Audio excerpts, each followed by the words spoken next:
They didn't just ask Claire Whitmore to leave. They threw her out like she was nothing. The sound of the front door slamming behind her echoed down the quiet street, sharp and final, like a verdict already passed. Rain soaked through her thin coat within seconds. In her hands were 2 suitcases that weren't even full, not because she packed light, but because almost everything she owned had already been taken from her. Her phone buzzed once, then went dead. The bank accounts were frozen, the credit cards declined, even the rideshare app refused her request. Claire stood under the glow of a street lamp, watching the lights of the mansion she had lived in for 15 years go dark, one by one. Inside, Grant Holloway was already celebrating. He had won, or so he thought. To the world, Claire was just another discarded wife, a woman who had given up her career, her independence, and her voice for a powerful man, only to be replaced when she became inconvenient. By morning, gossip blogs would call her unstable. By afternoon, lawyers would paint her as greedy, and by nightfall she would officially be labeled what Grant had always believed she was: disposable. Claire didn't cry. Not yet. Shock held her upright more than strength did. Her hands trembled as she dragged the suitcases down the sidewalk, heels clicking unevenly on wet concrete. Each step felt heavier than the last, as if the city itself was pushing her away. What no one could see was the truth pressing against her ribs, locked behind years of silence and a promise she had never broken. A promise her mother made her swear to keep, no matter how unfair life became. Don't speak, don't fight. Not yet. Across town, in a glass-walled penthouse, Grant raised a champagne glass with a smug smile, telling his mistress that Claire would fold within days. He said she had no money, no allies, and no leverage left. He was wrong about one thing. Claire Whitmore was walking into the darkest night of her life, yes, but she was also walking straight toward the moment that would change everything. And when her name was finally spoken out loud, it wouldn't just stop a conversation. It would freeze an entire courtroom.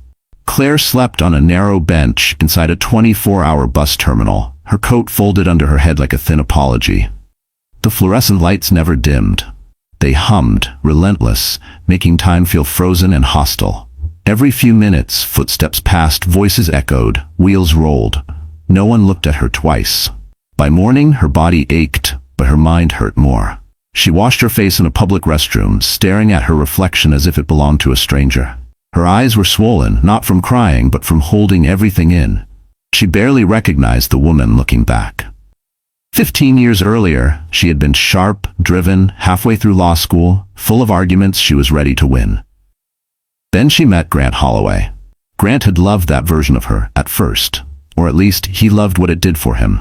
A woman who could advise him quietly, correct his contracts before his lawyers did, and never ask for credit. When he proposed, he promised partnership. He promised safety. He promised she would never have to worry again. And slowly, promise by promise, she disappeared. Claire remembered the day she withdrew from school. Grant had framed it like a gift. "Why struggle," he'd said, "when I can provide everything?" She told herself it was temporary. Then came the marriage, the moves, the long dinners with investors where her job was to smile and stay silent. Each year, her world grew smaller, her voice softer, until last night. By noon, reality arrived with brutal clarity. Her phone still had no service. Her email was locked. A notification from a legal app finally loaded, just one line long. Temporary restraining order. No access to marital residence. No access to joint assets. Claire's hands shook so badly she dropped the phone. She tried to call the one lawyer she trusted. Straight to voicemail. She emailed. The message bounced back. By afternoon she understood what Grant had done. He hadn't just left her. He had erased her. Worse still, another notice appeared. A debt collection alert. A loan she didn't recognize. Her name attached to a number so large it made her stomach turn. She scrolled through the documents in disbelief. Her signature was there. Or something close enough to pass. This wasn't divorce. It was a trap. Claire stepped outside, the city roaring around her, and for the first time since the door slammed shut behind her, panic broke through. If this stood, she could lose more than money. She could lose her freedom. And if she lost this fight, she could lose her child forever. Grant knew exactly what he was doing. He had built his empire by crushing uncertainty, and now he was turning that skill on her. Claire leaned against a brick wall, breathing slowly, forcing herself not to collapse. Somewhere beneath the fear, beneath the exhaustion, something else stirred. A memory, a warning, a promise sealed years ago, meant for a moment just like this. She whispered it under her breath, barely audible. Not yet. Because if Grant thought this was the end, he didn't understand the kind of woman he had cornered. And he had no idea how close she was to breaking her silence. What he'd done to bury her would soon drag him under. By the third morning, Claire Whitmore stopped being invisible. Her name appeared first as a whisper, then as a headline. Grant Holloway stood at a polished podium inside a downtown conference room, glass walls framing the Manhattan skyline behind him. Cameras clicked, microphones clustered. His voice was calm, controlled, almost regretful. He spoke the language of men who know the narrative belongs to them. "This separation is unfortunate," he said, folding his hands, "but I must protect my company, my reputation, and most importantly, my child." That last word landed like a blade. Within minutes, the clips spread, social feeds filled with cropped quotes and frozen frames. Grant, composed and dignified. Claire, unseen, unnamed, already judged. One outlet called her emotionally unstable. Another implied financial recklessness. A third hinted at betrayal without evidence, letting implication do the work. By noon, her face was everywhere. An old photo surfaced, one taken years ago at a charity gala. She was smiling then, unaware it would one day be used against her. The caption read, "Grant Holloway's estranged wife amid divorce turmoil." Claire watched it all unfold from a small cafe near the river, nursing a coffee she couldn't afford to finish. The television above the counter replayed Grant's statement on a loop. Every few seconds his voice repeated the same line, each time making her chest tighten. Around her, strangers formed opinions in real time. "Poor guy," someone muttered. "She looks unstable," another said. Claire kept her eyes down. She wanted to scream that none of it was true, that she had never touched his money, that she had built more of his success than anyone knew, that she had stayed silent not because she was weak, but because she was told to. Instead, she said nothing. Her phone buzzed again. This time, it wasn't a notification. It was a message request from an unfamiliar name. Lena Crawford. The woman Grant now introduced as his partner. The message was short, surgical, and cruel. "You could have left quietly. You chose this." Claire stared at the screen until the words blurred. Around her, the cafe buzzed with life that felt impossibly distant.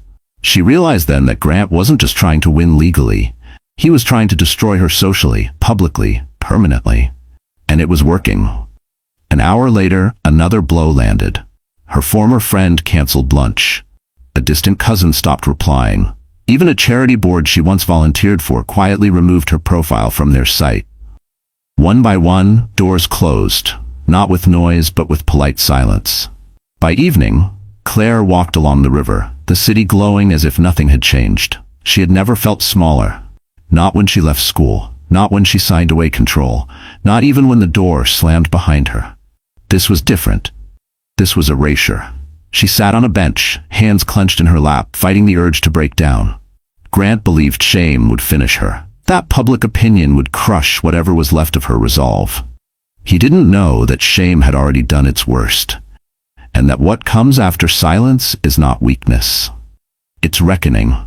Because the louder Grant spoke, the closer he came to exposing the truth he was desperate to bury.